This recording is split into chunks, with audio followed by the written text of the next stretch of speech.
Varicose veins కి సరైన చికిత్స కోసం సంప్రదించండి ఎవిస్ హాస్పిటల్. నమస్తే రమగారు. నమస్తే జయ. రమగారు, ముక్కోటి ఏకాదశి దగ్గరలోకి వచ్చాం. చక్కగా ఉత్తర ద్వారాలు తెరుస్తారు, స్వామి వారిని దర్శించుకుంటాం కదండి. తిరుమల తిరుపతి అయితే కిక్కిరిసిపోతుందంట రమగారు. అవును, 10వ తారీఖు దగ్గర నుంచి 19వ తారీఖు వరకు అసలు హోటల్స్ దొరకకపోవటం చాలా ఇబ్బంది పడతాం. కానీ ఎలా అనిపిస్తుంది ఆ రోజు వెళ్ళాలి? ఆ టికెట్లకు కూడా బుకింగ్ పెట్టారుగా, లాస్ట్ మంత్ అవును. డిసెంబర్ లో పెట్టేశారు. అవును, బుక్ చేసుకున్న వాళ్ళు చేసుకున్నట్టే. నేను కూడా మంచి రెడీ అయ్యాను, కానీ వేరే ఆ ట్రిప్ ఐడియా తోటి మానేసా. అదే స్వామి వారిని చూడాల్సిందే, ఎంత జరగన్నా ఉండనివ్వండి, ఏదన్నా జరగనివ్వండి, అదొక ఆశ ఉంటుంది కదా. అవును, ఇక్కడ మనకున్న దేవాలయాల్లో కూడా కొన్ని ఆలయాల్లో ఉత్తర ద్వారం తీస్తారు, శ్రీనగర్ కాలనీలో కూడా తీస్తారు కదా. అవును, ఆ శ్రీనగర్ కాలనీలో ఉత్తర ద్వార దర్శనానికి గణపతి కాంప్లెక్స్ నుంచి ఉంటుంది లైన్. అవును. అంటే దేవాలయాల్లో అవకాశం ఉండటం కూడా ఉత్తర ద్వారానికి అవకాశం ఉండాలి. అటువైపు స్వామివారిని వేయించేపు చేయించి అక్కడి నుంచి దర్శనమిస్తారు. ఎవరెవరి అవకాశాన్ని బట్టి వాళ్ళు సమీపంలో దేవాలయాల్లో, మన అన్ని దేవాలయాల్లో ఒక రోజుకే ఉంటుంది. ఈ వేళ వేయించేపు చేస్తే రేపు తెల్లవారు మళ్ళీ మార్గళి సేవకి వెళ్ళిపోతాడు అయ్యవారు. తిరుపతిలో మాత్రం 10 రోజుల పాటు. ఎందుకంటాం గారు, భక్తుల కోసం అంటారా? మన సౌకర్యార్థమే. అటువైపు నుంచి దర్శనం అరేంజ్ చేస్తారు. మన అవకాశమే, అంతకంటే ఏముంది, మనమే కదా, మన కోసమే భగవంతుడు ఆయన ఎందుకు వచ్చాడు భూమి మీదకి, అంతే, మానవ మాత్రల కోసమే వచ్చాడు. కాబట్టి అక్కడ అవకాశం మరి ఇది వరకు ఉందో లేదో జ్ఞాపకం లేదు నాకు. ఇటీవల కాలంలో అలా మేము ఒక సంవత్సరం భద్రాచలం వెళ్ళాం ముక్కోటికి. ఎన్నేళ్ల క్రితమో మా పెద్దబాబు ఉన్నారు, 1991లో. తర్వాత ఎప్పుడు నేను ఏ క్షేత్రానికి వెళ్ళే సాహసం చేయలే, కొంచెం తక్కువే. ముక్కోటి ఏకాదశి మామూలుగా మనకి ఏకాదశులు అన్నీ విశేషమైనవి. అవును, ప్రతి ఏకాదశికి దానికి ఒక ప్రత్యేకమైన పేరుంది, ప్రత్యేకమైన విశేషము. నెలలో ఆ రోజున తప్పకుండా ఉపవాసం చేయటము, తర్వాత ఏదన్నా దానం చేసుకోవటము, జాగరణ చేయటము, ద్వాదశి నాడు పారణ చేయటము విధానంగా చేసుకుంటాం. ఏకాదశి రోజు దానం కూడా ఉంటుందా రమ్మగారు? చేసుకోవచ్చు అమ్మా, మంచిది, అవకాశాన్ని బట్టి అంతే. లేదా ఏకాదశి నాడు ఉపవాసం ఉంటే ద్వాదశి నాడు పొద్దున్నే భోజనం చేసి అప్పుడే ఏ బ్రాహ్మణుడికో లేదా సాటి వాళ్ళు ఎవరికైనా బట్టలు తాంబూలం దక్షిణ ఇస్తే మంచిది, విశేషమైన క్రియ. ఈ ప్రత్యేకంగా మన తొలేకాదశి ఎంత విశేషంగా చేస్తామో, అక్కడి నుంచి ఉత్థాన ఏకాదశి ఎంత విశేషంగా చెప్పుకుంటామో, వాటికంటే ఇంకా అమోఘమైనది ముక్కోటి ఏకాదశి. వాటికంటే కూడా ఈ ముక్కోటి ఏకాదశి నాడు ముక్కోటి దేవతలు వాళ్ళ ముక్కోటి దేవతల్ని దర్శించిన ఫలితం లభిస్తుందని, ముక్కోటి దేవతలు స్వామివారిని దర్శించడానికి వస్తారని, వాళ్ళ దేవతలకి కూడా ఈ సమయంలో దర్శిస్తే అమోఘమైన ఫలితం కలుగుతుందని, మానవులు మనకెంత అమోఘమైనది లభిస్తుంది. దేవతలే అలా అనుకుంటే భావిస్తే మనము అదే మనది ఇంకా కదా. అంతే. అయితే వైకుంఠ ద్వారాలు తెరవబడతాయని చెప్తారు. మామూలుగా వైకుంఠమట మనకి పురాణాల్లో ఎక్కడుందో తెలీదు. రాక్షసులు హరి కోసం వెతికారనే కథలు చదువుతాం మనం. హిరణ్యాక్ష హిరణ్యకశిపులు గాని చాలా మంది హరి ఎక్కడున్నాడో తెలీదు. వాళ్ళు దేవతల్ని పట్టుకుంటారు, బ్రహ్మలోకానికి వెళ్ళిపోతారు, బ్రహ్మదేవుడి కోసం తపస్సు చేసి ఆయన్ని చూడగలుగుతారు. పరమేశ్వరుడి కోసం కైలాసానికి వెళ్తారు, కైలాసం ఫలానా చోట ఉందని ఫిక్స్ తెలుసు అందరికి. ఈ వైకుంఠం ఎక్కడుందో తెలియదు, ఆయన ఎవరికి కనపడ్డు. కడలే కనపడుతుంది, దాని మీద ఉన్నవాడు కనపడ్డు. ఆయనతో ఒప్పుకుంటేనే ఆయన చూడగలుగుతారు. వీళ్ళు నన్ను బ్రహ్మాది దేవతలు నన్ను చూడాలనుకుంటున్నారని ఆయన సంకల్పించి వీళ్ళకి కనపడాలి అని భావిస్తేనే చూస్తారు, లేకపోతే లేదు. అందుకేనేమో కదా రమ్మగారు, మనం తిరుమల దర్శనానికి కూడా మనం అనుకుంటే వెళ్ళమట, ఆయన రమ్మంటే ఆయన అనుమతిస్తేనే వెళ్ళగలుగుతాం మేము. అవును, అది చాలా ఖచ్చితమైన రూల్. ఆయన వైకుంఠానికి కూడా అంతే పద్ధతి. ఎవరి దారిని వాళ్ళు నడుచుకుంటూ వెళ్ళిపోవడానికి. కైలాసానికి ఋషులు మునులు రాక్షసులు దైత్యులు దానవులు సమస్తమైన వాళ్ళు వెళ్ళిపోతారు, ఆయన ఒప్పుకుంటాడు ఎవరినైనా సరే. భోలా శంకరుడు ఈయన ఒప్పుకోడు అట్లా. ఈయన ఒప్పించాలంటే ముందు ఆయన్ని మెప్పించాలి, మనం ప్రసన్నం చేసుకోవాలి. అట్లా అప్పుడు ఈ ప్రత్యేకమైన దినం రోజున, అంటే ముక్కోటి ఏకాదశి నాడు వైకుంఠ ద్వారాలు వాటంతట అవి తెరుచుకుంటాయి. ద్వారాలు తెరిచి స్వామి అక్కడ దర్శనం ఇస్తాడు అందరికీ. ప్రపంచంలో ఉన్న వాళ్ళందరూ చూడగలుగుతారు. మనం నేల మీద ఉన్నా మనకు వైకుంఠం ఎక్కడికి వెళ్ళలేం కాబట్టి సమీపంలో కొలువై ఉన్న స్వామిని ఎక్కడుంటే అక్కడ ప్రతిష్ఠ జరిగిన ఏ దేవాలయంలో అయినా కూడా ఇంచుమించుగా కొన్ని చోట్ల స్వయం వ్యక్తమైన దేవాలయాలు కూడా కనపడతాయి కదా, అక్కడ మనం వెళ్ళి దర్శనం చేసుకుంటే సాక్షాత్ వైకుంఠంలో చూస్తే ఎలాంటిది లభిస్తుందని దేవతలందరూ భావిస్తారు. అందులో కొంతైనా మనకి లభిస్తుంది ఈ పవిత్రమైన రోజున ఉపవాసం చేయటం. తర్వాత తెల్లవార్లు జాగరణ చేయటం వైకుంఠ ఏకాదశికి. మర్నాడు పొద్దున ద్వాదశి నాడు పారణ చేసి ఎవరైనా ఒక బ్రాహ్మడికి భోజనం పెట్టడం. అప్పుడు మనం భోజనం చేయాలి. ద్వాదశి ఘడియలు దాటకుండానే మనం ఇది పూర్తి చేసుకోవాలి.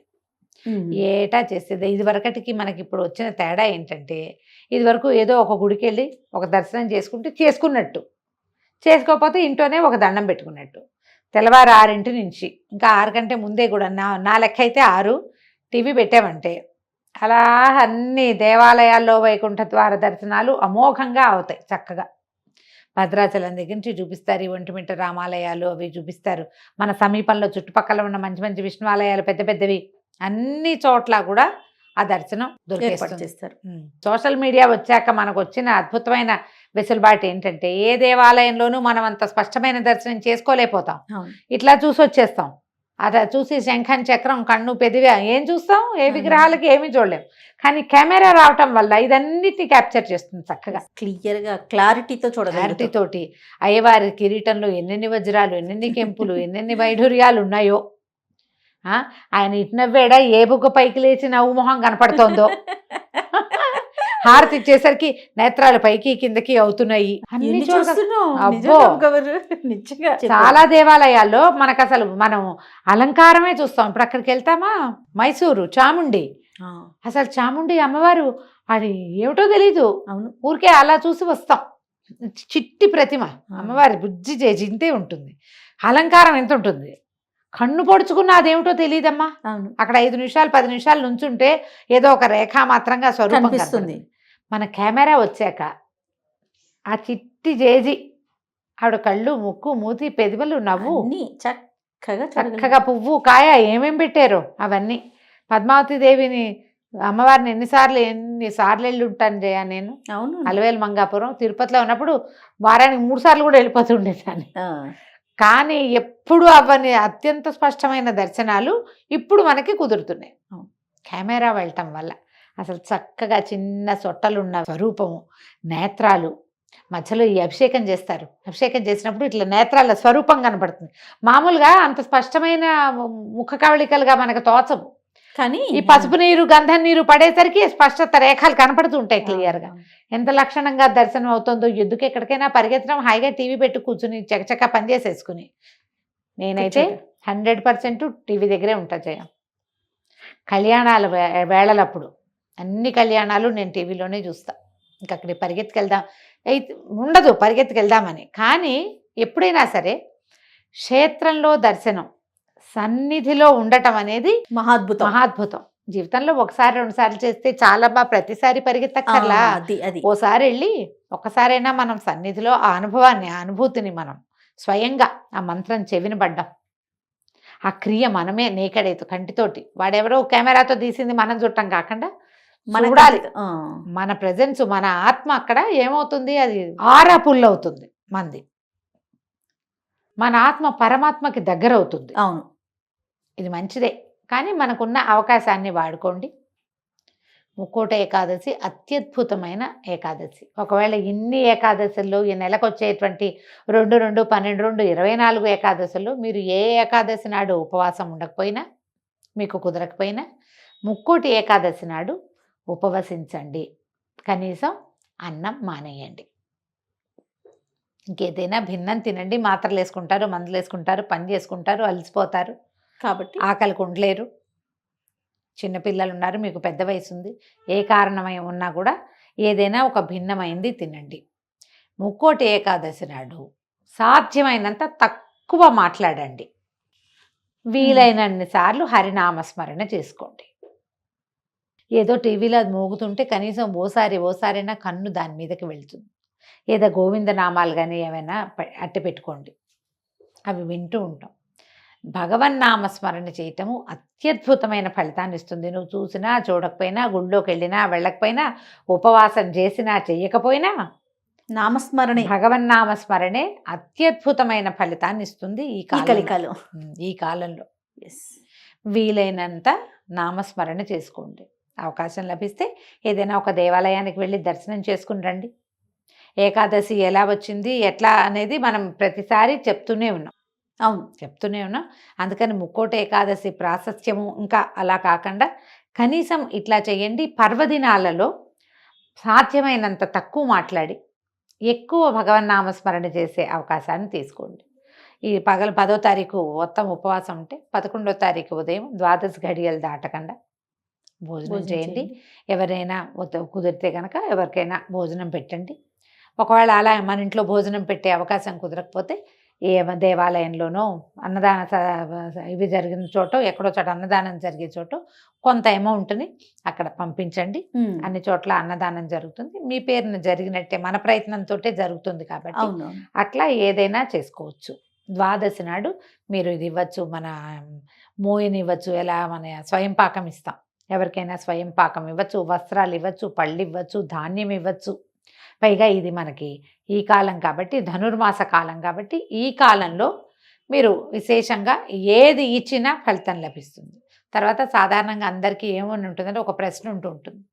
దేవాలయానికి వెళ్ళాం, అక్కడ ప్రసాదం పెడతారు, తీసుకోవచ్చా తీసుకోకూడదా? ఉపవాసం కదా, ప్రసాదం ఏముంటుంది సాధారణంగా వెండి పొంగలి, చక్కెర పొంగలి, పులిహోర, దద్దోజనం ఉంటాయి. దేవాలయ ప్రాంగణంలో తింటే తప్పు లేదు. అది అన్న రూపంలో అన్నంతో చేసిన ఏ ప్రసాదమైనా కూడా తప్పులేదు. దేవాలయంలో అక్కడ మీరు వెళ్ళిన గుళ్ళో ఏది ప్రసాదం అని చేతిలో పెడతారో కళ్ళకద్దుకుని నోట్లో వేసుకోండి. సాన్నిధ్యంలో ఉన్నప్పుడు తప్పు లేదు. అది ప్రసాదమే, అది అన్నంగా భావించద్దు.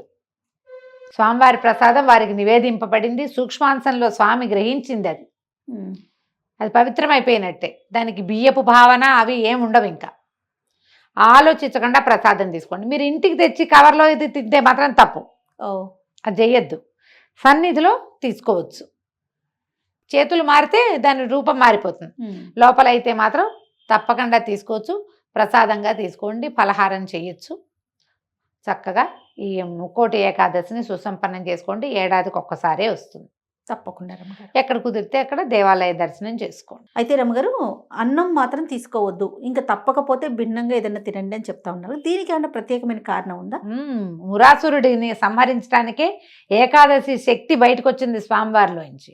ఆ మురాసురుడు బియ్యంలో దాక్కున్నాడని చెప్తారు. అందుకని ఏకాదశి నాడు ఈ బియ్యం తినకూడదు అని. అందుకే ఈ కథ అంటే మనకి పురాణోక్తమైన కథ అయితే ఇదే. అందుకు తినకూడదు. నేను అనుకుంటా జయ, ఊరికే లోపాయికారిగా చెప్పడం అన్నమాట. ఇది నెలలో 15 రోజుల్లో ఒక భాగం, రెండో 15 రోజులు రెండో భాగం కదా, అంతే. కనీసం 2 సార్లైనా నువ్వు తినేది మానేయాలేమో ఆరోగ్యానికి. ఆరోగ్యరీత్యా అన్నం మానేయాలి, నిరాహారంగా ఉండాలి. నిర్జల ఏకాదశి కూడా ఒకటి ఉంది, అసలు నీరు కూడా తీసుకోకూడదు. సాధ్యమైనంత లిక్విడ్ డైట్ మీద ఉంటే హెల్త్కి మంచిది. అవును. మానవులు ఆరోగ్యంగా ఉండడానికి ఇది ఒక విధానం. ఒకటి ఏకాదశి, రెండోది పౌర్ణమి, అమావాస్యల్లో కూడా ఇదివరకు భోంచేసేవాళ్ళు కాదు. నెలలో 4 ఉపవాసాలు ఉండేవాళ్ళు. నెలకి 4 ఉపవాసాలు ఉండటం మంచిది ఆరోగ్యానికి. అంతే కదా. అంతే. ఈ మురాసురుడు బియ్యంలో దాక్కోవటం వల్ల ఈ బియ్యం తినద్దని చెప్తారు.